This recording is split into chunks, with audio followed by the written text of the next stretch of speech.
আজ 2রা জুলাই। আজ আমি আর কবি হঠাৎ করে মনস্থির করলাম যে আমাদের জাতীয় সড়ক অর্থাৎ 12 সংখ্যা পুরনো 34 সংখ্যার যে জাতীয় সড়কটা আছে সেটা একটু নতুন রূপটা দেখে আসে। 1 জুলাই দিনই আমাদের মনস্থির ছিল ওখানে যাব, কিন্তু ওই দিন আরেকটু জোরে বৃষ্টি হচ্ছিল। আজও বৃষ্টি হচ্ছে হুট করে টিপ করে, কিন্তু উপেক্ষা করেই বেরিয়ে পড়ি। এখন আমরা আছি চাকদাহ সড়কে। চাকদাহ সড়কে প্রচুর পরিমাণে এই যে বাম্পার করে দিয়েছে, এতে কিন্তু দুর্ঘটনা কমে না, বাড়ে বলছে। অন্ধকার শুনশান রাজপথ, এটা চাকদাহ সড়ক। এখানে একটু আমরা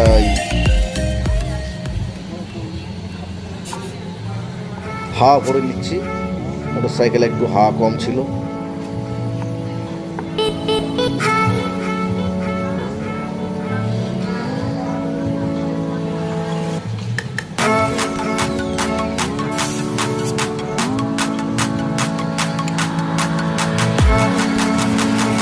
এই যে চাকদা রোডে হওয়া যে টোল, আইনি গেরোই টোল বাধাপ্রাপ্ত, আর টোল তোলা হয় না,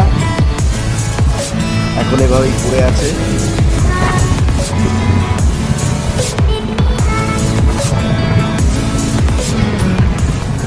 এই যে চাকদা চৌরাস্তায় আমরা এসেছি, ওই যে উড়ালপুল দেখা যাচ্ছে, আমরা উড়ালপুলের উপর দিয়েই যাবো, সেই জন্য আমরা বাদিকে যাব। এই যে চৌরাস্তা বা চৌমাথা, এখান থেকে আমরা আগে বাদিকে যাব, তারপরে ডান দিকেই তো রানাঘাটের দিক। আগে উড়ালপুলের তলা দিয়েই যেতে হতো, এখনো যেতে হয়। অদ্ভুত তো আর আমরা ঘুরবো না ওদিকে গেলে, কিন্তু এটা ঘুরছি উড়ালপুলটাকে নেওয়ার জন্য, উড়ালপুলের ছবিটা। এই যে আমার উড়ালপুলের পাশের যে সংযোগকারী রাস্তা আছে, সেই রাস্তা দিয়ে যাচ্ছি।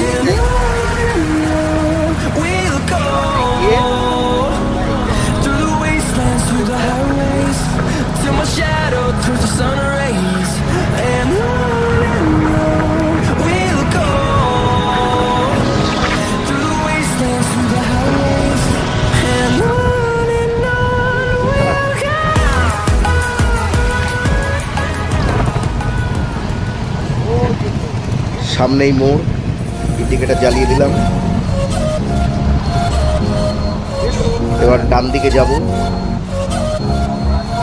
ডান দিকে গিয়ে ওপাশের রাস্তাটা ধরে আমরা উড়ালপুলের উপর দিয়ে সোজা উড়েই যাব।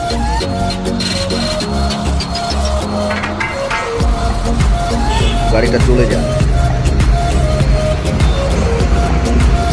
ওদিক তাকাতে ঢুকে পড়লাম উড়ালপুলে ওঠার মুখে। এবার শুধু চলা।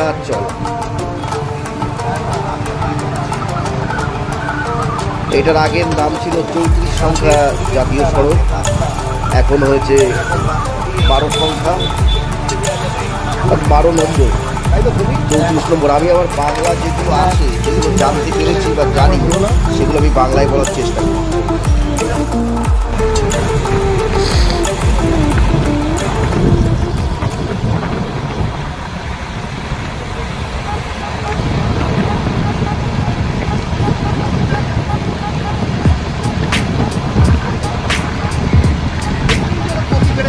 কবিকে বলছি যে উড়ালপুলে উঠেই যেন গাড়ির গতি বেড়ে গেল স্বয়ংক্রিয়ভাবে।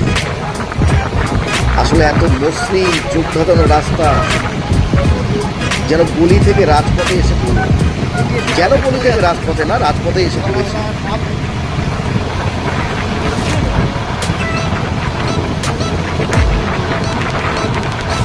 আমরা কিন্তু খুব বেশি জোরে যাচ্ছি, মোটামুটি স্বাভাবিক গতিতেই যাচ্ছি, তাই হয়তো বুঝতে পারবো না কখন পৌঁছে যাবে। এই যে রানাঘাটের পথে এই রাস্তার কি অবস্থা ছিল, আর এখন ঝাঁ চকচকে রাস্তা, মসৃণ গতিতে অন্ধকারের বুক চিরে আমাদের হেডলাইটের সাহায্যে আমরা এগিয়ে চলেছি। ওপাশ দিয়ে ওপাশের গাড়িগুলো যাচ্ছে, মানে এখন রাস্তা হচ্ছে এক।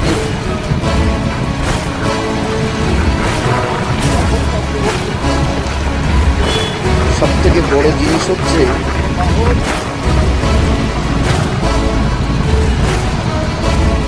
দুর্ঘটনা কম হয়, গাড়ির গতি বাড়ে, যানজট হয় না। কিন্তু আমরা মানুষরাও তো ভালো না, আমরা মানুষরাই সব থেকে অসুবিধাটা করি।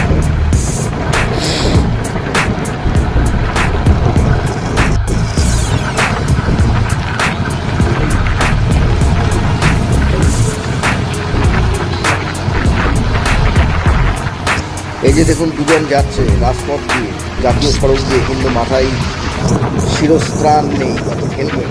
এই যে হলুদ হলুদ যে ছোটো ছোটো পাম্পগুলো দেওয়া আছে, এগুলো খুব কার্যকরী। এগুলোই গাড়ি ভাইব্রেট করে, যার ফলে গাড়ির চালকদের পথের মাঝে, যে কোনো গাড়ি চালকদের পথের মাঝে যদি একটু ঝিমুনি আসে, একটু ঘুম পেয়ে যায়, তখন কিন্তু ওই ভাইব্রেশনে সঙ্গে সঙ্গে শরীরটা কেঁপে ওঠে, জেগে ওঠে সেই চালক। এই জন্যে এগুলো দিয়ে দেয়। অত্যাধুনিক যে কোনো রাজপথে এগুলো থাকে। এই জন্য খারাপটা এরকম প্রায় পাওয়া যাবে মাঝে মাঝে।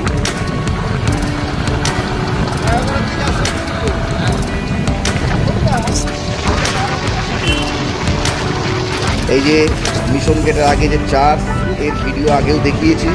এখানে বিশাল বড় একটা বড়দিনের সময় মেলা হয়, লক্ষ লক্ষ লোকের সমাগম হয় এবং অসাম্প্রদায়িক মেলা।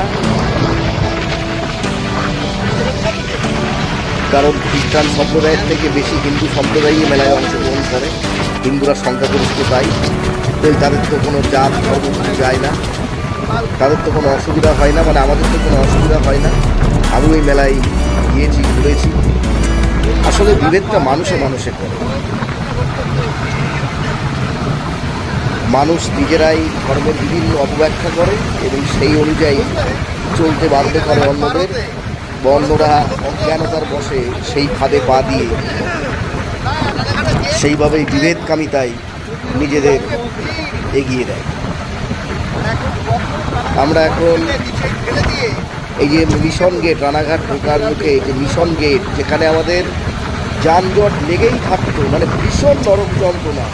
সে যেন কাটিয়ে কাটিয়ে ফুটবলের স্ট্রাইকারের মতো আমাদের হচ্ছে খেলতে হতো, মানে আসতে হতো মোটর সাইকেল চালিয়ে। এই হচ্ছে রানাঘাট মিশন গেট, উড়ালপুল। নিচেই রেল লাইন চলে গেল, আমরা উপর দিয়ে চলে যাচ্ছি। এর ওপাশে স্টেশনের কাছে আরেকটু কাছে আছে চাবি গেট। আবার নামছি, সামনেও একটা উড়ালপুল, রানাঘাট শহরের মধ্যে।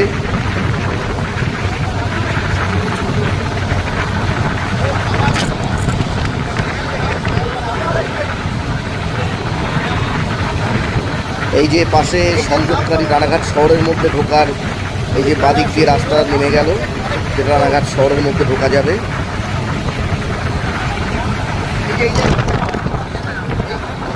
ওই যে দেখা যাচ্ছে মনোরমা হাসপাতাল। আমরা আবার ফ্লাইওভারে উঠছি রানাঘাটের মাঝখানে। এই যে মনোরমা হসপিটেক্স, অর্থাৎ মনোরমা হাসপাতাল।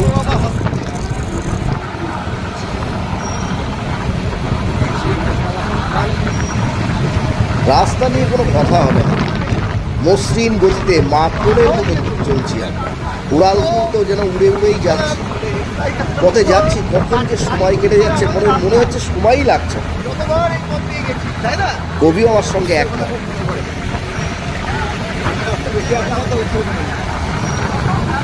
এবার আমরা উঠছি চুন্নি ব্রিজের দিকে, রানাঘাটের নদী চুন্নি ব্রিজের উপরে। আমি আগেও বলেছি যে যে কোনো শহরের একটা পরিচয় তৈরি হয় তার নদী দিয়ে। তো আমাদের বনগাড়িছা নদী, রানাঘাটের চুন্নি, কৃষ্ণনগরের জলঙ্গি, সব শহরেই যে আছে তা না, কলকাতার গঙ্গা।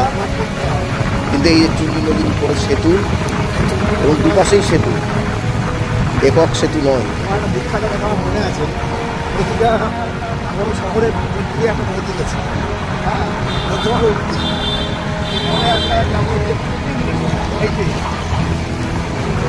এখান থেকে বাদিকে আমি অনেকবার এসেছি আমাদের বন্ধু গোপালের সঙ্গে, গোপালের মাসির বাড়িতে, ওদের বিশাল আম বাগান, সেই আম খেয়েছি, অনেকবার এসেছি। ওর একটু ওপাশেই গঙ্গা, গঙ্গার ওপাশে হচ্ছে হুগলির বলাগড়। এখান থেকে নেমে আবার উঠতে হবে আর একটা উড়ালপুল, যেটা আইসতলার মোড়।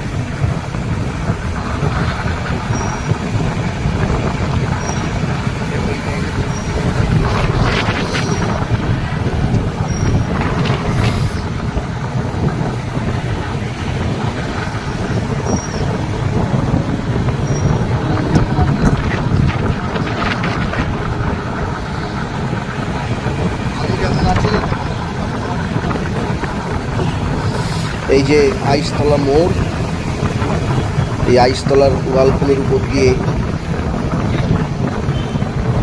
এই যে আমরা যাচ্ছি, পার হয়ে আসলাম। এই যে পাশে সংযোগকারী রাস্তা, যেটা দিয়ে নিচেই চলে যাওয়া যাবে।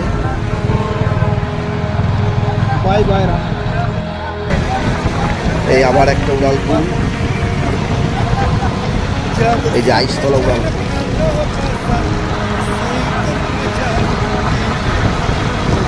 আর ওপাশে চুনি নদীর উপর দিয়ে যে আমরা ব্রিজটা পার করে আসলাম, সেতুটা পার করে আসলাম, ওইটার আইসতলার মাঝখানের ওই অংশ, যেখান দিয়ে নিচেই আইসতলার মোড় দিয়ে ডান দিকে বীরনগর, তারপরে ওদিকটাই চলে যাওয়া যায়, কৃষ্ণনগর ওই পথ দিয়ে চলে যাওয়া যায়।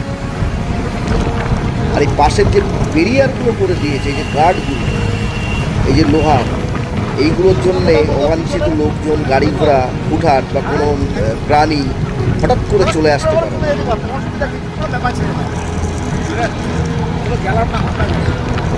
আমাদের বনগাঁয়, মানে আমাদের যশোর রোডের উপরে, যশোর পথের উপরে যে 5টা উড়ালপুল হওয়ার কথা, সে তো বিষবাও জলে কবে হবে তার ঠিক নেই। আশায় বসে আছে, যদি হতো তাহলে তো ওখানকার যান যন্ত্রণাও কাটত অনেক।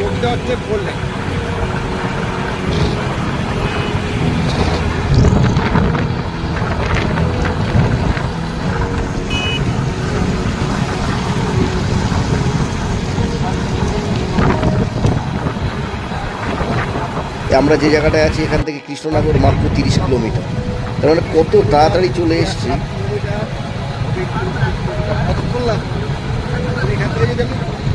কৃষ্ণনগর যাবো, কতক্ষণ লাগবে বুঝতে পারছি কি অবস্থা।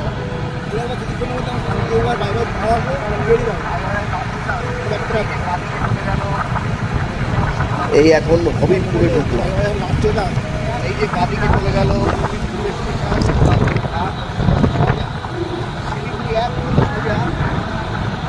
শুনশান।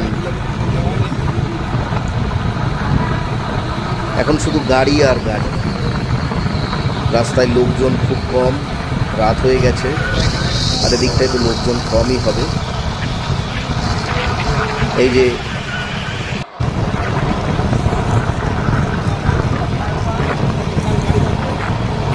হবিবপুর উড়ালপুলে উঠছি, এখান থেকে আর কিছুটা যাব,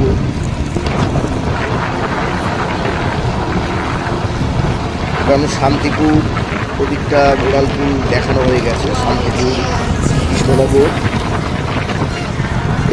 এইবারই যখন যাচ্ছিলাম এই বড়দিনের দিন, এবার মানে হচ্ছে এই নভেম্বর মাসে, গত 2023, তখনই ওগুলোর একটা জলচ্ছবি দেখিয়েছি।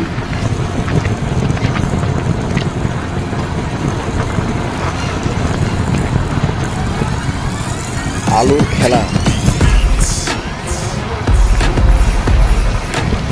আর জল পড়ছে ক্যামেরার উপরে, সেই জলের এই যে ছবি তৈরি হচ্ছে। এই যে আমরা এখান থেকে হবে ফুলিয়ার একটু আগের থেকে, ফুলিয়ার একটা উড়ালপুল আছে, এখান থেকে যে ডান দিকে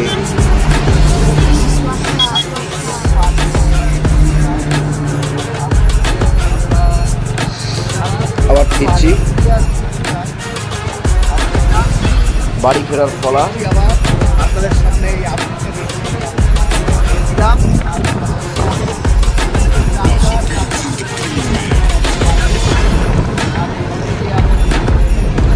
সামনে একটু দাঁড়াবো, কবি বললো একটু দাঁড়াও, চলো ঠিক আছে দাঁড়াই। কবি আমার ছবি তুলে।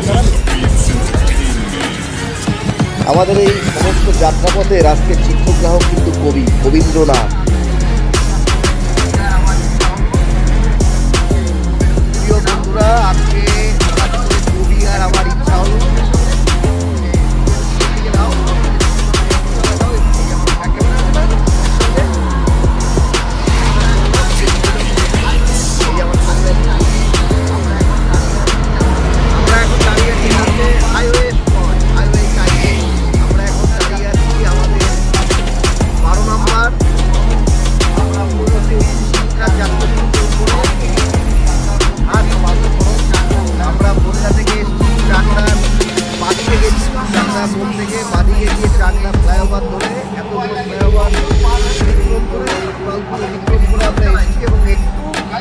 সময় লাগে, কখন পার হয়ে গেছে বুঝতেও পারি, আমরা দৌড়েও চালাই। যাই হোক, কেমন লাগলো হঠাৎ করে হঠাৎ করে আমি কবিকে বললাম চলো কবি একটু ঘুরে আসি। কালকে আসবো, কালকে বর্ষা ছিল, আজকেও বর্ষা পেয়েছি, দেখতে পাচ্ছেন টিপ করে বর্ষা হচ্ছে, বর্ষা আমাদের আটকা দেবে টিপ করে, কিন্তু আজকের বর্ষা সত্ত্বেও এসে। যাই হোক, ভালো থাকবেন। এইবার ফেরার পালা। আমরা আর একটা পাস দেখাচ্ছি, একটা পাস দিয়ে আসলাম, সেই পাসটা দেখিয়েছিলাম, এবার আপনাদের আর একটা পাস দেখাচ্ছি।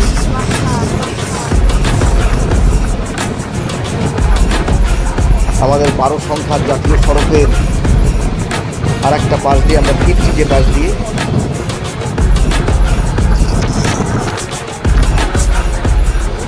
আমি সাধারণত আমার অভিজ্ঞতায় দেখেছি রাতে চলতে গিয়ে, আমি অনেকবারই তো রাতে চলেছি, বিশেষ করে মোটর সাইকেল দিয়ে, দু একজন ব্যতিক্রম ছাড়া লরি চালকরা খুব সহযোগিতা করে। ছোটো গাড়ি, বিশেষ করে মোটর সাইকেলের চালকদের, তারা সংকেত দিয়ে, হাত দেখিয়ে বা তারা জায়গা ছেড়ে দিয়ে তারা সহযোগিতা করে। সব থেকে খারাপ হচ্ছে, আমার অভিজ্ঞতা হচ্ছে, এই ছোটো গাড়িগুলো 4 চাকা, অন্য সহ মোটর সাইকেল যারা যায় উল্টোভাবে দুরন্ত বাবুসোনারা দুরন্ত মামনিকে নিয়ে, না দুরন্ত বাবুসোনারা উড়ন্ত মামনিকে নিয়ে তারা যায়। দেখুন, কারোর মাথায় হেলমেট নেই, হেলমেট পরাটা জরুরি নিজেদের বাঁচার স্বার্থে।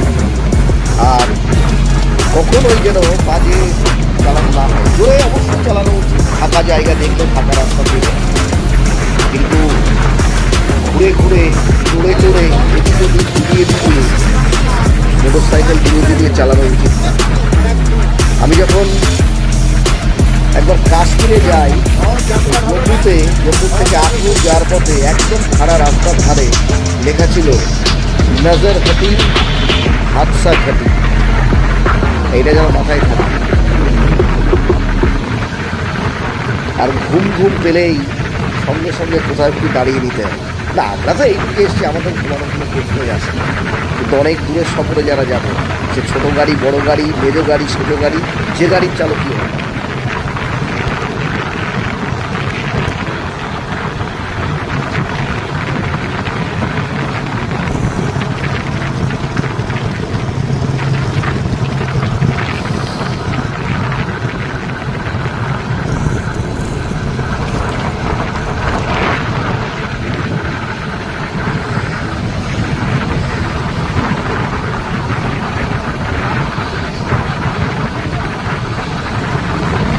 যাই হোক, চলচ্ছবিটা যখন ছাড়বো একটু দেখবেন, দেখে ভালো লাগলে পছন্দের চিহ্ন দেবেন, অর্থাৎ লাইক করবেন, ভালো না লাগলে করবেন না, এড়িয়ে যাবেন। আর যদি কোনো মন্তব্য করার থাকে, আপনার পছন্দের মন্তব্য বা আপনার পছন্দ হয়নি যে মন্তব্যই হোক না কেন, থাকলে করবেন। আপনাদের প্রত্যেকটা মন্তব্যই আমাদের কাছে মূল্যবান, আমার কাছে তো অবশ্যই।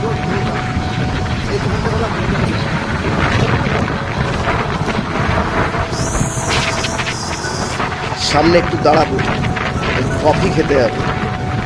কবি অনেকক্ষণ ধরে বলছো চা খাই, আমি তো চা খাই না, মাঝে সাঝে খুব কম, হয়তো কফি খাই, সেই জন্য বললো।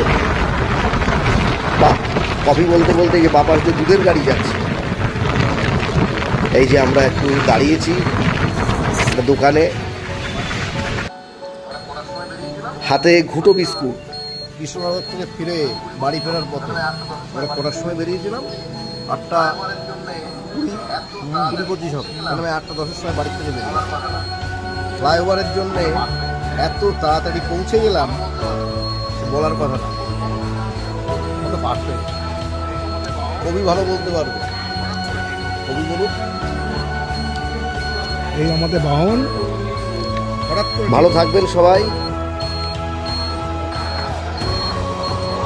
আজ 2রা জুলাই।